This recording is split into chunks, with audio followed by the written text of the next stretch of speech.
किन भनिन्छ त नेपाललाई सतीले सरापेको देश? यो स्टोरी जान्नको लागि हामी जानुपर्ने हुन्छ आजभन्दा 300 वर्ष अगाडिको नेपालमा।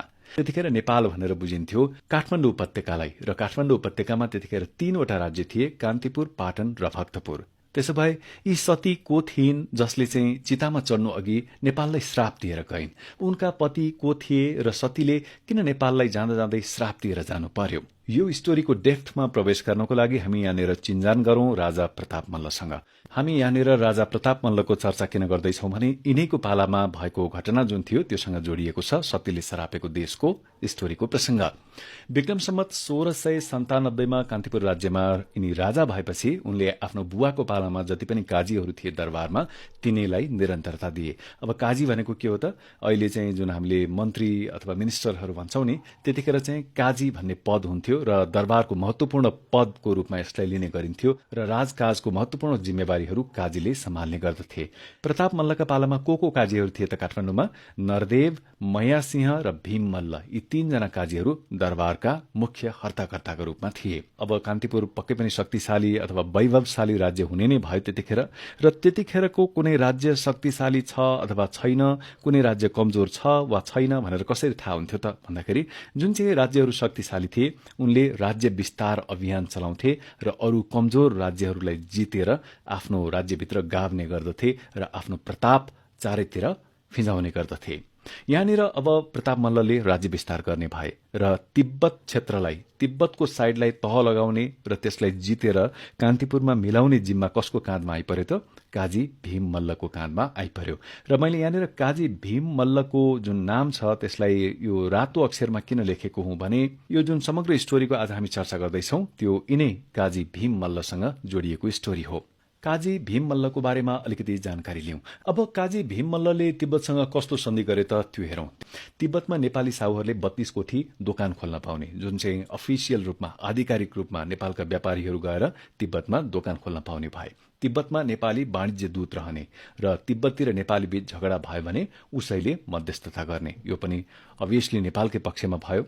र तिब्बतमा नेपाली मुद्रा चल्ने, यो असाध्यै महत्वपूर्ण मुद्दा यो सन्धिमा उल्लेख गरिएको थियो, लिखित सन्धि थियो यो। र यसको पछि कस्तोसम्म भयो भने नेपालले 3 लाख तोला मोहरसम्म वर्षेनी तिब्बतमा पठायो। तिब्बतको जति पनि मार्केट थियो सब नेपालको पैसा चल्ने, नेपालको मुद्रा चल्ने भयो। र यो सम्झौता पछि मल्लकालीन राजाहरूको राजकाज सकिसकेपछि पृथ्वीनारायण शाहसम्म आइपुग्दासम्म पनि चलिराखेको थियो। काजी भीम मल्ल काठमाडौँ ढोकाटोलका बासिन्दा थिए। यिनी स्वामी भक्त थिए। स्वामी भक्त भनेको के भने त्यतिखेर राजा स्वामी हुने गर्दथे, मालिक हुने गर्दथे, देशको सर्वेसर्वा उनै हुने गर्दथे र यिनी एकदम राजाको सेवामा, मालिकको सेवामा दत्तचित्त रहने व्यक्ति थिए। र यिनी सैन्य परिचालनमा एकदम कुशल थिए, व्यापारमा त्यस्तै चतुर थिए, कूटनीतिमा त्यस्तै पारंगत थिए र देशका लागि मर्न मार्न तयार हुने व्यक्ति थिए। देश हितको लागि जेसुकै गर्न पनि तयार हुने व्यक्ति थिए। अब हामी काजी भीम मल्लसँगै एकैछिन तिब्बत प्रस्थान गरौं।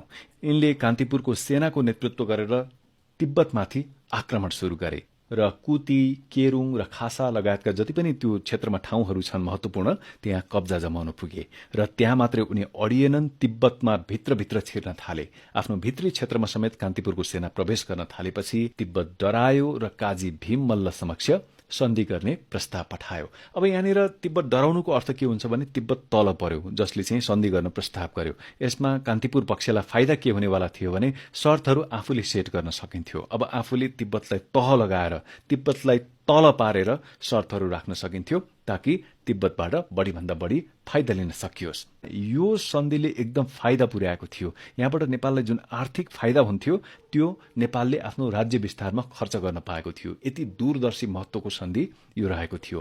त्यसैगरी हामी अर्को बुँदा हेरौं। नेपाली साहुले तिब्बतमा छोरा जन्माए, नेपाली र छोरी जन्माए तिब्बती हुने। अब यो आजको समयको पर्सपेक्टिभबाट हेर्ने हो भने चाहिँ यो भेदभावपूर्ण देखिन्छ, तर त्यतिखेर यो शर्त किन राखियो त भन्दाखेरि अब जस्तै झै झगडा भयो, झमेला आइपर्यो, त्यहाँ चाहिँ अब सबै तिब्बती छोराछोरी भयो भने त नेपालीको पक्षमा लड्दिने कोही हुँदैन। छोराहरू त बलियो बाङ्ग हुने त्यतिखेर हो, छोराहरू चाहिँ नेपाली हुने, छोरीहरू चाहिँ तिब्बती हुने भनेर शर्त राखियो, जुन चाहिँ त्यतिखेरको सन्दर्भमा यो पनि नेपालकै पक्षमा थियो। अब यो न भूतो न भविष्यति जस्तो खालको सन्धि गरेर तिब्बतलाई घुँडा टेकाएपछि काजी भीम मल्लको बयार काठमाडौँमा चल्ने नै भयो। यो बयार भन्ने शब्द मैले इतिहासकै अध्ययनको क्रममा थाहा पाएको हुँ। बयार भनेको चाहिँ एउटा प्रभाव, हावा। भीम मल्लको हावा काठमाडौँमा चल्यो। घर घरमा, टोल टोलमा भीम मल्लको चर्चा, भीम मल्लको कहानी भनिन थाल्यो कि उनले तिब्बतलाई कसरी झुकाएर नेपालको पक्षमा चाहिँ घुँडा टेकाउन बाध्य बनाए। तर भनिन्छ सफल मान्छेको मित्र मात्रै हुँदैनन्, दुश्मन पनि हुन्छन्, कुरा काट्ने पनि हुन्छन्, खुट्टा तान्ने पनि हुन्छन्। यस्तै भयो काजी भीम मल्लको पनि। दरबारमा जुन चाहिँ प्रताप मल्ल राजा थिए, यिनका आसेपासेहरूले र जो अरू काजीहरू थिए दरबारका, तिनलाई यो भीम मल्लको प्रसिद्धि, भीम मल्लको चर्चा चलेको मन परेन। यिनीहरूले राजा प्रताप मल्लको समक्ष भीम मल्लको नचाहिँदो अनेक तरिकाको कुरा लगाउन थाले, राजाको कान भर्न थाले।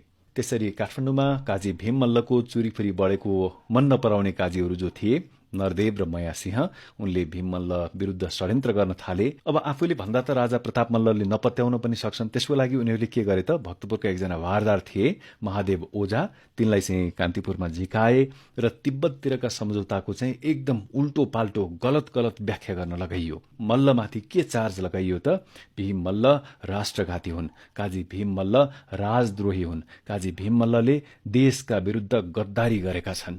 र राजा प्रताप मल्लले पत्याए पनि। किन पत्याए भने उनलाई के भने यिनीहरू सबैले मिलेर भनेदेखि काजी भीम मल्लले जति पनि ठाउँहरू जितेका छन् त्यता तिब्बतपट्टि, त्यसै गरी भक्तपुरबाट त्यो एरियामा जाने क्रममा बाटोमा दोलखा, चरीकोट लगायत माथिका पहाडी इलाकाहरू जति पनि थिए, त्यसमा आफूलाई राजा घोषित गर्नेवाला छन्। यिनी अब प्रताप मल्ल हजुरलाई महाराज भनेर बस्नेवाला छैनन्, आफूलाई स्वयंलाई राजा घोषणा गर्दैछन्। त्यता नपत्याएदेखि हामी महाराज समक्ष साक्षी समेत उपस्थित गराउँछौं महाराज भनेर उनीहरूले नक्कली साक्षीहरू समेत उपस्थित गराउन थाले, जसले चाहिँ सही हो, भीम मल्लले त्यस्तो बदमाशी गर्न लागेको, राज्य विरुद्ध गद्दारी गरेको एकदम ठिक हो महाराज भनेर गलत बयान दिन थाले। त्यसपछि राजा रिसाउनु स्वाभाविकै भयो। उनले भीम मल्ललाई काठमाडौँ आउनको लागि खबर पठाए, तिमी तुरुन्तै काठमाडौँ आइपुग भनेर सन्देश पठाए। अब काजी भीम मल्ललाई यतापट्टिको त केही पनि कुरा थाहै छैन। उनी त पक्कै पनि राजा खुसी भएका छन् म देखेर भन्ने सोचिराखेका छन् र उनी खुसी हुँदै विक्रम सम्वत 1706 माघ 3 गतेको साँझ कान्तिपुर आइपुगे। र मैले सुरुमा पनि जानकारी गराएको थिएँ कि उनको घर ढोकाटोलमा थियो भनेर।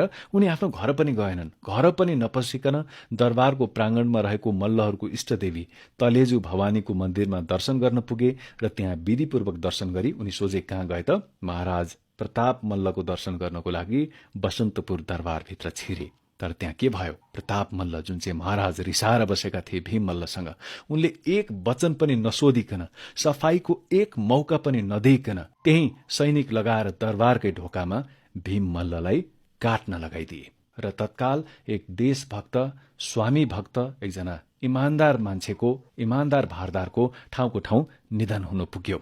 हो, अब यहीँनिर आउँछ सतीको प्रसंग। काजी भीम मल्ल त मरेर गइहाले। त्यतिखेर कान्तिपुर राज्यमा यो उपत्यकामा सती प्रथाको चलन कायमै थियो। आफ्नो पति मरेपछि श्रीमतीहरू पनि उनीसँगै चितामा चढ्ने गर्दथे, जिउँदै उनीहरूलाई जलाइने गरिन्थ्यो। र काजी भीम मल्लको जो श्रीमती थिइन्, यिनको नाम थियो भुवन लक्ष्मी।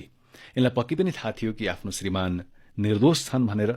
त्यस्ता देशभक्त, त्यस्ता स्वामी भक्त, त्यस्ता देशको भलो चाहने, हित चाहने काजीलाई राजाले जुन किसिमको मरण गराए, काजीकी पत्नी भुवन लक्ष्मी असाध्यै दुखित भइन्। उनको चित्तमा यो कुरा यति नराम्रोसँग बिज्यो कि उनले यो देशलाई श्राप दिएर गइन्। जाँदा जाँदै उनले के भनेर गइन् त, चितामा चढ्नु अगाडि उनले के भनिन् भने, देशको भलो चाहने मान्छेको यो देशमा कहिल्यै पनि भलो नहोस्। हो, त्यहीबाट यो कहानी घर घरमा नेपालीहरूको मन मनमा अमर भएर बसेको छ। आज पनि नेपालका मान्छेहरू भन्ने गर्दछन्, जब कुनै धूर्त, जब कुनै चण्डाल मान्छे उँभो लाग्छ, प्रगति गर्छ, अनि भन्ने गरिन्छ सतीले सरापेको देशमा यस्तै त हो नि। जब कुनै निर्दोष, निरअपराध मान्छे फस्छ, सजायको भागीदार बन्छ, त्यतिखेर पनि भन्ने गरिन्छ सतीले सरापेको देशमा यस्तै त हुन्छ।